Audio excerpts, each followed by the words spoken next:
Let me ask you something. If you get a text message from somebody who works for me, yeah, I sometimes do. Yeah. Okay. So and they say, I can't imagine what's in some of those text messages. The sun rises in the west. Yeah.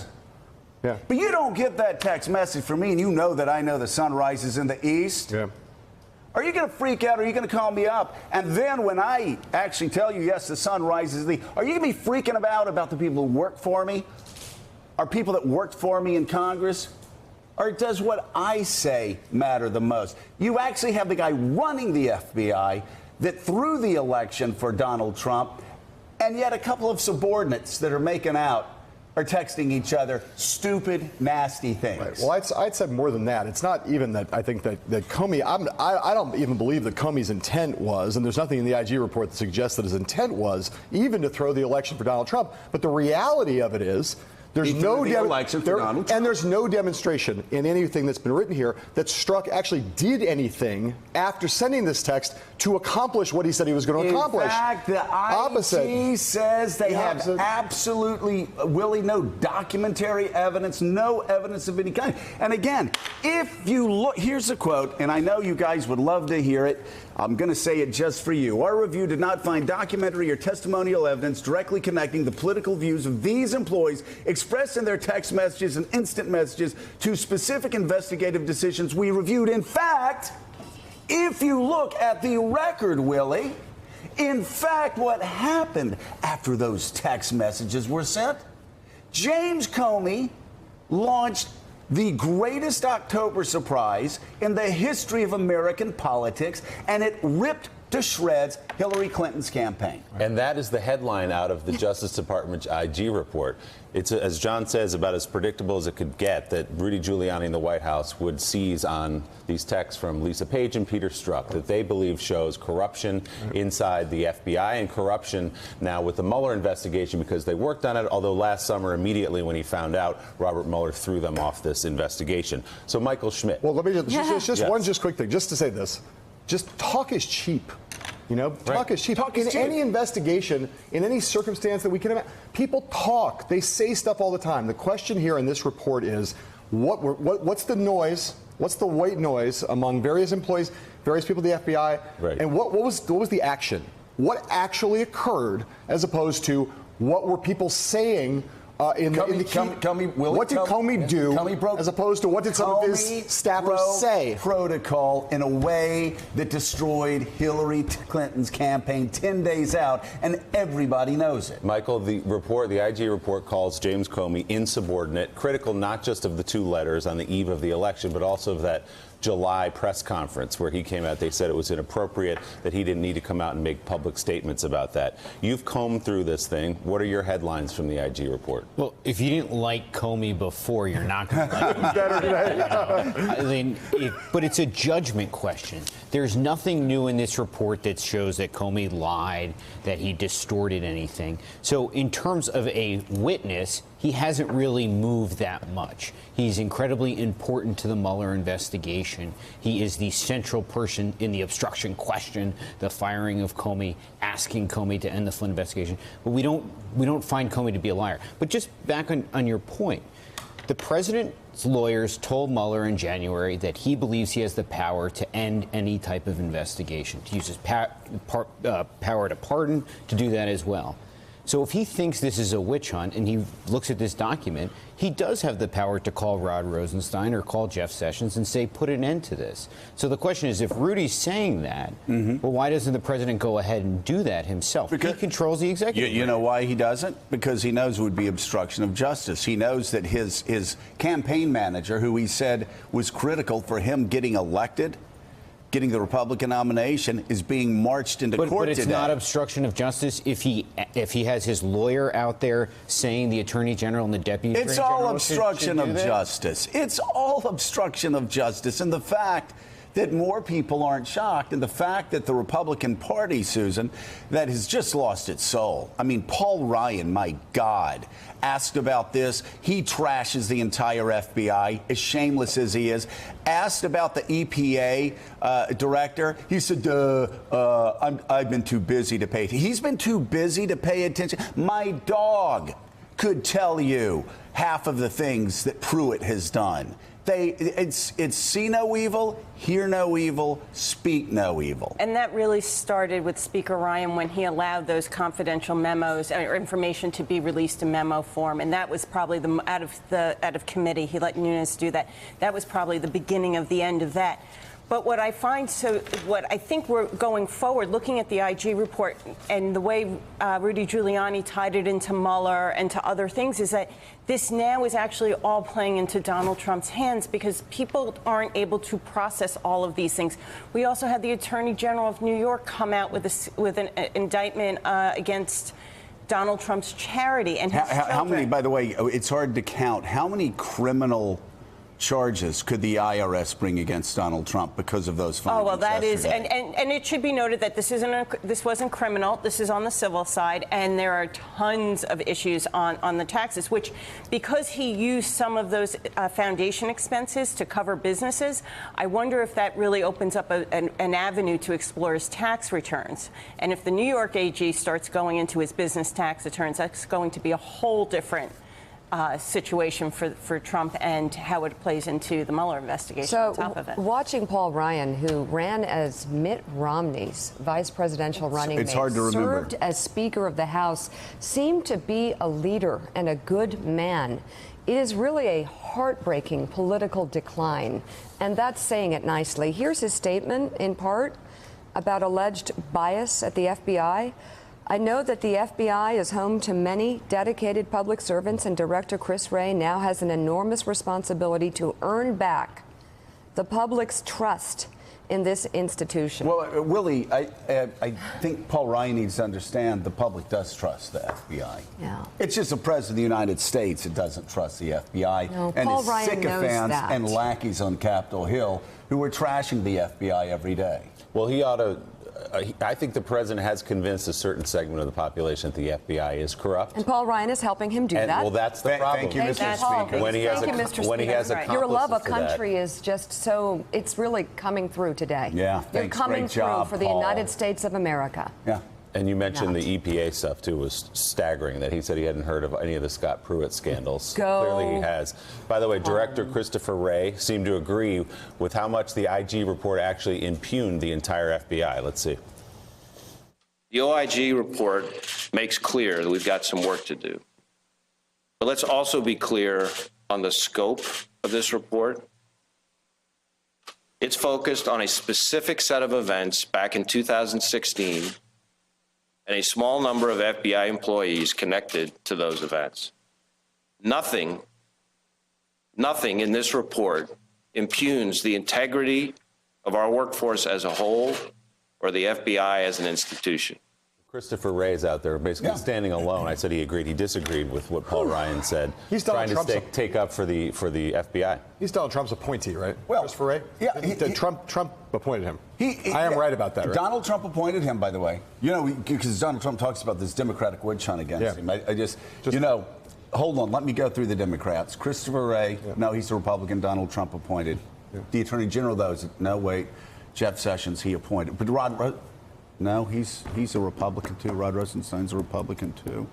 They're all Republicans. Jim Comey? Yeah, Another lifetime Republican. Yeah. Yeah. John Meacham. Look at all those How you books. doing this morning? Well, I'll tell you what, John. Anything going on up there? John, I don't. You have an IG report that comes out, and it is completely twisted by the President of the United States. Yeah. They try to pick two people, two underlings, who were idiots, texting each other and saying horrible things about Donald Trump, just like A lot. FBI agents and CIA agents said horrible things about Barack Obama, especially in the New York office. Just like CIA and FBI agents said horrible things about George W. Bush in the lead up to the Iraq War.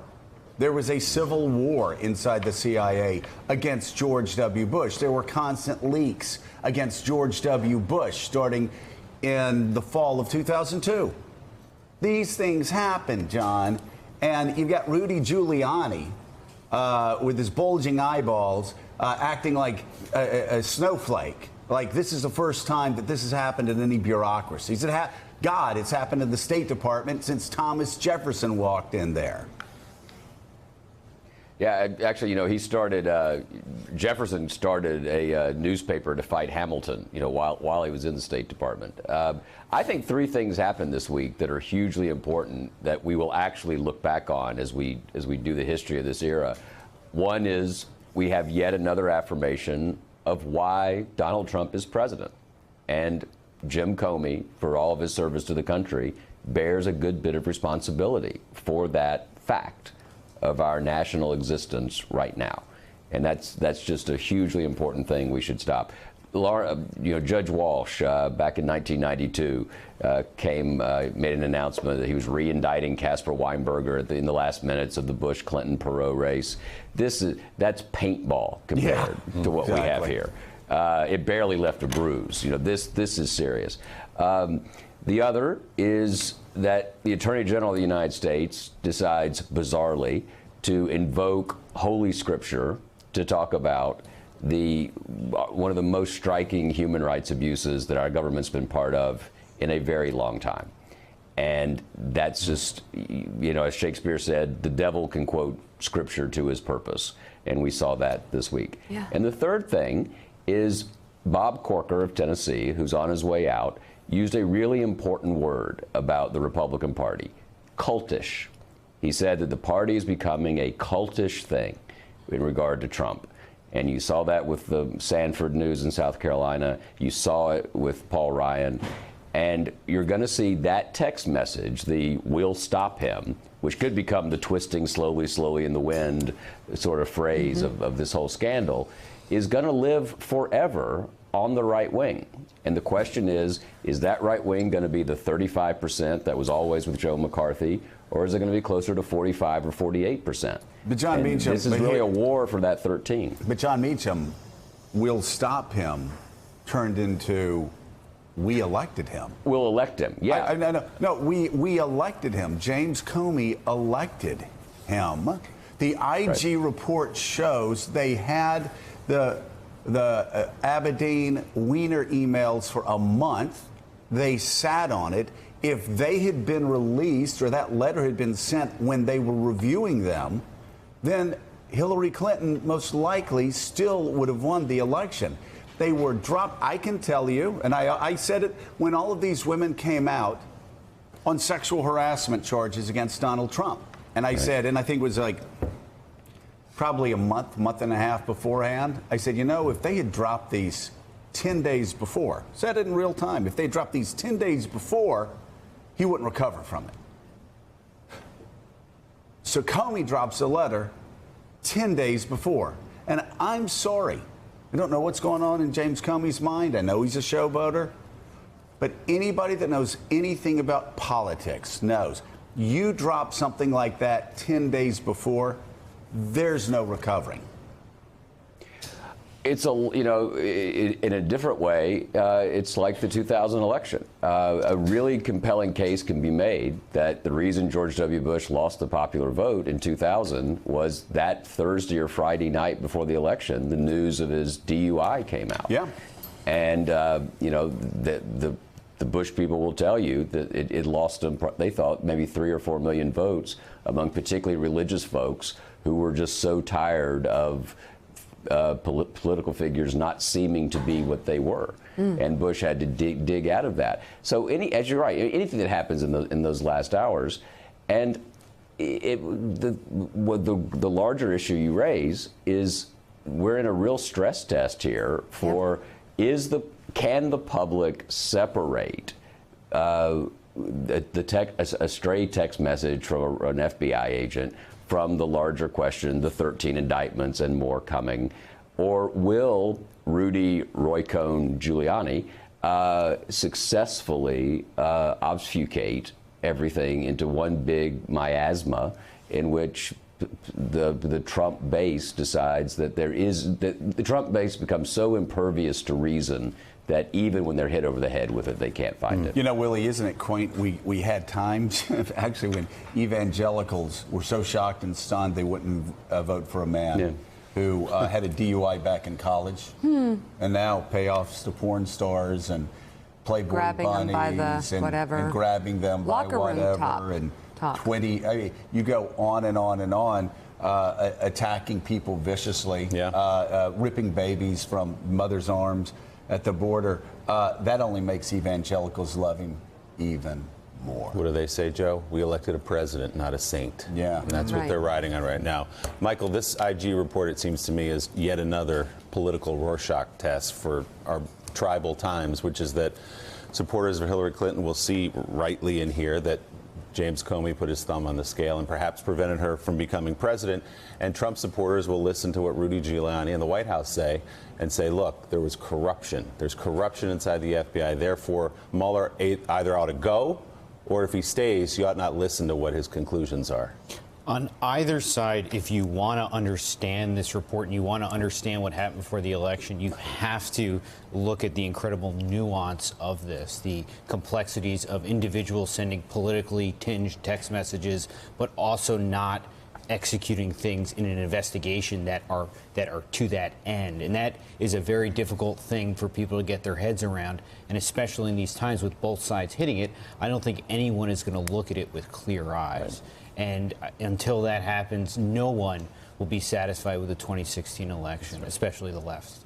Michael Schmidt, thank you very, very much for being on this morning. Thanks, Still Michael. ahead on Morning Joe. By the way, what's going to happen today with Manafort? Mueller? With Manafort. Is Manafort going to go? I mean, it looks like, a pretty strong case that the government has. I think more importantly than that, it shows how aggressive Mueller's guys are being. And it just makes you wonder what else they're doing. If they're willing to be this aggressive with Manafort on this type of issue and throw him in jail, what else is going on? What about in the Southern District of New York? A lot of talk that the president's former lawyer is going to start cooperating with the feds. I think that Michael Cohen has an enormous amount of pressure under him. And as someone who I spoke to who deals with all this craziness said, the guys who talk the toughest at the beginning are often the first ones to go, and Michael talked pretty tough at the beginning. So. Whoa. Still ahead on Morning Joe, we're going to circle back to where we started. The White House pretending it is not responsible for its own policy of separating immigrant children from their families. Plus, the latest plan for a new tent city to house some of those children. And up next, Paul Ryan apparently hasn't read the newspaper for the past few months. Frankly, I haven't paid that close attention to it. I would refer you to the authorizing committee that oversees the EPA. I'm glad with the kind of regulatory position they've taken, but I don't know enough about what Pruitt has or has not done to give you a good comment. You can't triple stamp a double stamp. You can't triple stamp a double stamp, Lord. You can't triple stamp a double stamp. Thanks for checking out MSNBC on YouTube, and make sure you subscribe to stay up to date on the day's biggest stories. And you can click on any of the videos around us to watch more from Morning Joe and MSNBC. Thanks so much for watching.